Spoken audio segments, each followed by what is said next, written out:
Assalamualaikum warahmatullahi wabarakatuh. Perkenalkan, nama saya Sinta Awe Putri dengan NIM 21060036 dari Prodi Ekonomi Pembangunan Fakultas Ekonomi Universitas Negeri Padang. Pada kesempatan kali ini, saya akan menampilkan bagaimana tutorial mengolah data menggunakan aplikasi Stata. Pada kali ini saya menggunakan aplikasi Statas 14 dengan mengolah data yang ada di Excel.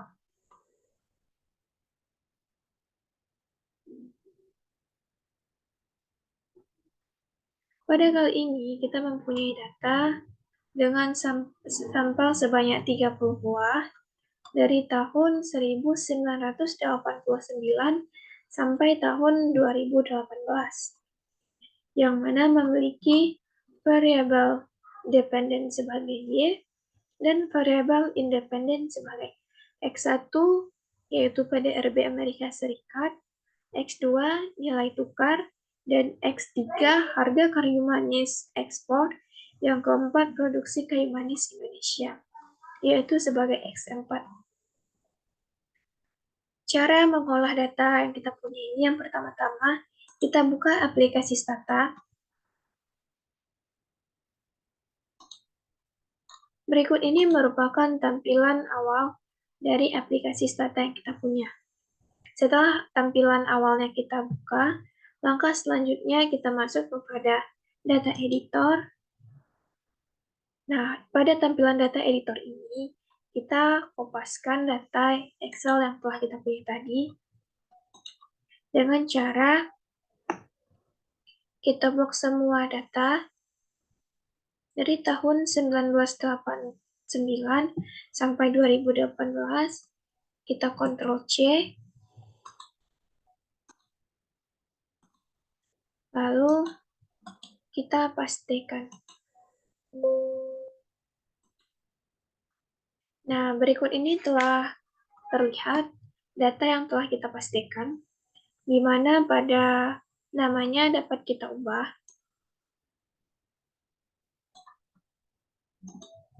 Pada variabel ini merupakan tahun, jadi namanya kita ubah menggunakan tahun.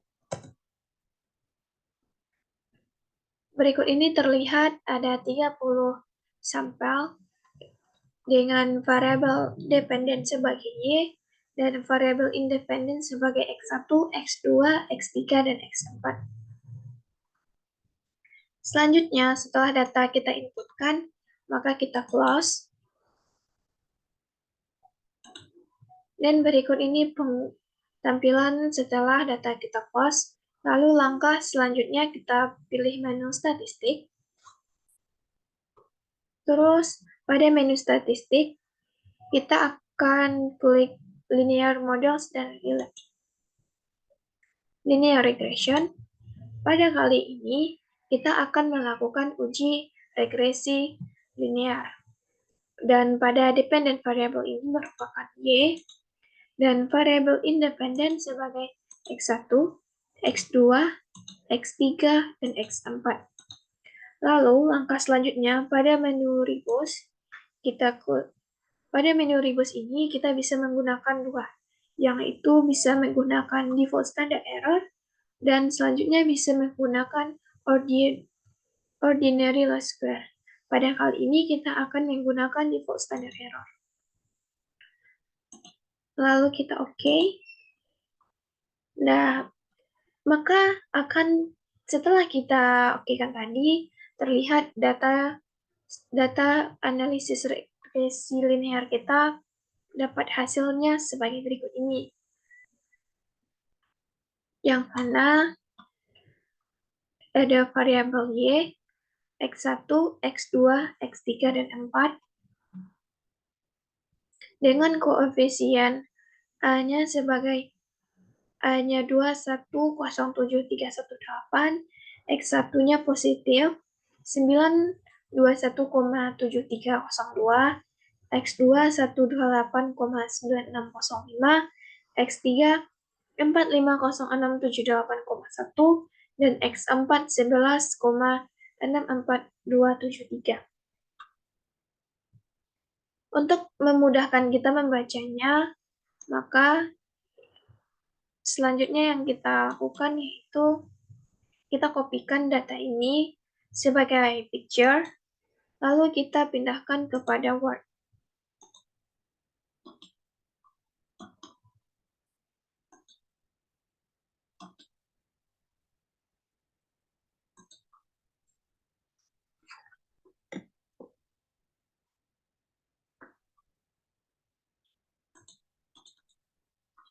Setelah kita pindahkan ke Word, dapat kita lihat yang pertama koefisien.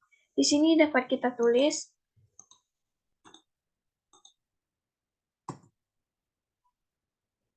sebagai Y sama dengan konstantanya yaitu 2107318 ditambah dengan variabel X1 921,773 ditambah 128,96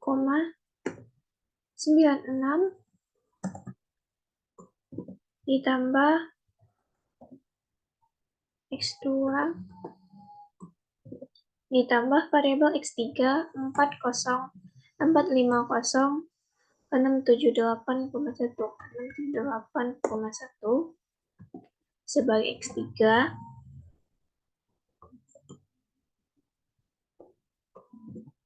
ditambah 11,64 sebagai X4. Nah, berikut ini merupakan persamaan data yang telah kita peroleh dari analisis regresi linear yang pertama. Setelah persamaannya kita bentuk, maka selanjutnya kita akan melihat bagaimana nilai T hitung. Yang mana nilai T hitungnya yang pertama yaitu 1,12 dan nilai T tabelnya itu 0,275. Nilai T tabel ini diperoleh dari nilai jumlah sampel yang kita punya 30, lalu 0,05 kita kalikan dengan 30 ini, kita kurangkan dengan 1, maka diperoleh T tabelnya yaitu 0,275.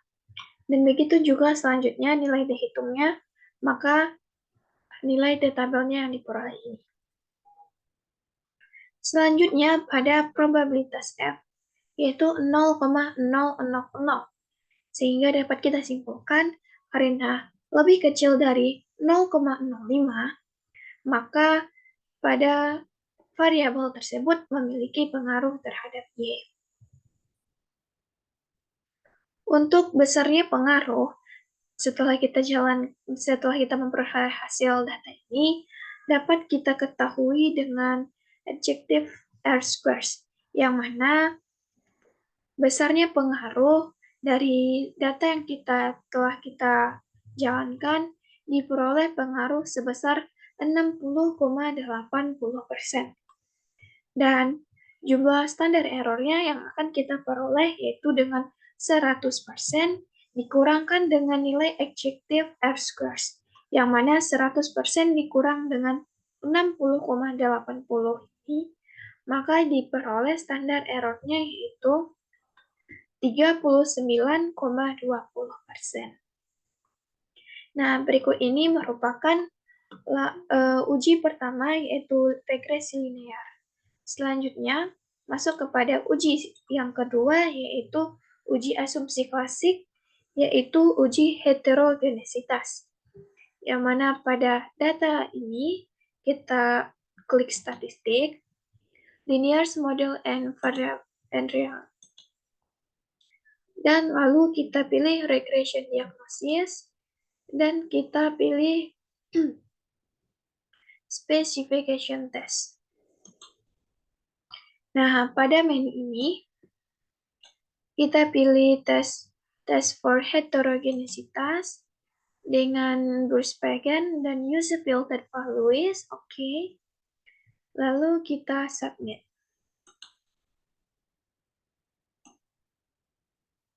Setelah kita submit, maka akan diperoleh hasil yaitu uji heterogenesitasnya ini dengan probabilitas 0,5247. Sehingga karena lebih dari 0,05, maka tidak akan terjadi heterogenesitas. Selanjutnya, masuk uji yang kedua, yaitu uji multikolonaritas. Langkahnya yaitu menu statistik, linear model, regression diagnosis, lalu selanjutnya kita pilih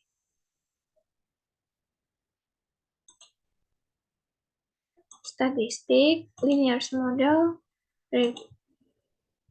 kita pilih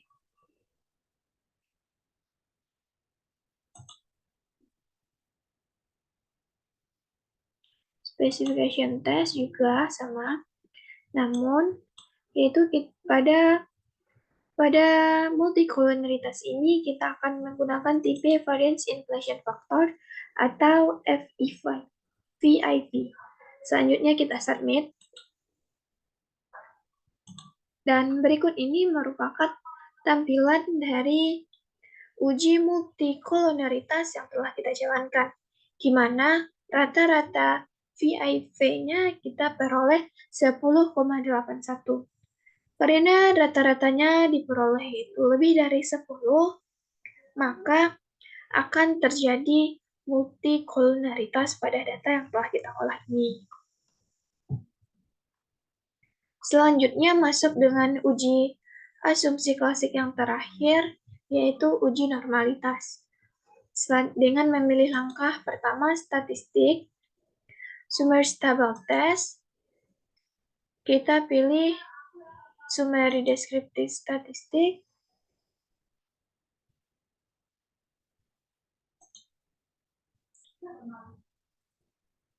pada statistik kita pilih summary stable, summary description, dan kita pilih